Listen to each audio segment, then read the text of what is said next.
then I went on to my, I'm going to try and do this very quickly. So then my teenage years were spent, half my teenage years were spent in Borstal and on remand and to do with prisons and that.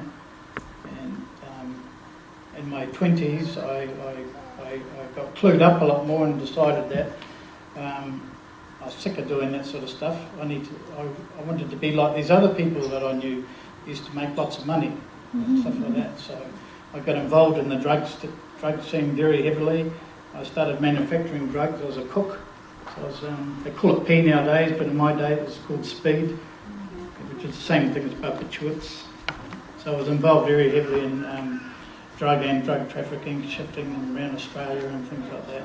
So, and then I got virtually booted out of Australia. I was told to leave Australia, or otherwise I was probably going to go to prison. I was quite lucky. I think what did that was during my time in Australia, I should say, my wife became a Christian, and I found out later that they used to pray for me every day, and every Sunday the whole church used to pray for me to get saved.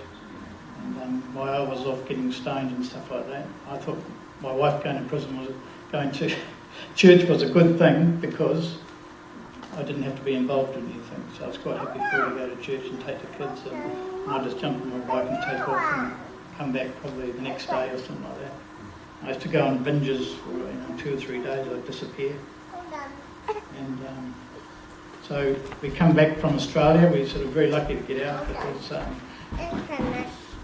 friend of mine he had a business over there. They were doing Corvettes and that. They got for some reason they somehow there was a what do you call a bug, whatever they call it, was put into the front counter there, and then because they were dealing the speed out through the counter and out through the business, so the police raided it, and I was very lucky I wasn't in there that day, but they knew they had my name and they had everything like that, but they did not have any evidence of what I was doing. So, but the police knew, and they started making my life really hard. They confiscated my motorbikes. They wanted to know how I paid for my house, all that sort of stuff. And I admit my motorbikes in my house were paid through drugs.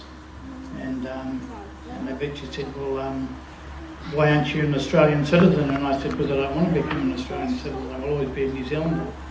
And then the pressure really started. They wanted me out to get out of the country. So we packed up, sold up and left. And we come back to New Zealand. And and I just went berserk over here. I met up with old friends and I just kept buying motorbikes all the time. And then just getting into trouble over here as well. And the police started coming around home and I couldn't work, and they started turning up at work, and I thought, oh well, this is my life's just turning into utter mess. And then my wife was going to a fellowship in Onefero where we live, and they were praying for me again, I found out. And then I was invited to a baptism, so that's why I think baptisms are a really, really special time, because I got saved in when this baptism was on. I got saved. I had a vision when I saw Jesus. It was the day my wife and my son got baptised. And so from that day, I've never looked back. My whole life has changed. He stripped me and rescued me from alcohol abuse, drug abuse, pornographic, you name it, whatever worldly people do.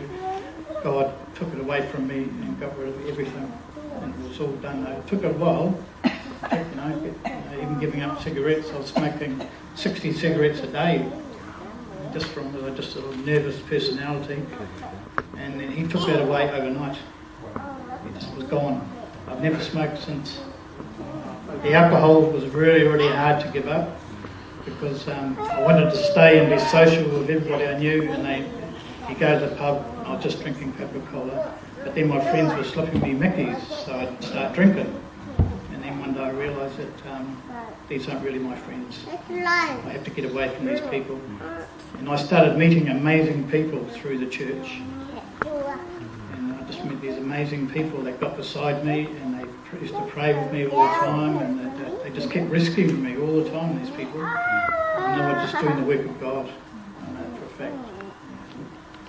And then a few years ago, I lost my son. My son died. And I found it very hard, and I wanted to know where God was in all of this. But God was there, because when my son died, he died 4 times on the operating table. God gave him another 15 months to get himself together. So God gave 15 months for us to get used to it, and him to get used to it. And it was exactly 15 months. But my wife was up in the chapel at that time, and she read, I can't remember what it is, but somebody was given another 15 years. Hezekiah. Hezekiah. Well, that's what my wife Kathy read, what to do with Hezekiah. God said, he'll have another 15 months. And right to the month, he had 15 months and he died. Yeah, so I found that really hard, but I never gave up my faith at all. I just kept praying and asking God why. He just kept telling me that this is time. Because my son had actually, I didn't know this until later on, but my son had actually had an encounter with Jesus when he was in hospital. Jesus showed him that there was another place to go. Because we read all this paper and all this sort of stuff, and we found things he'd been writing down all the time. He wasn't following the Christian walk, but he believed. It was really amazing. So I know where he is. He's just waiting for me to go and see him. So my life's been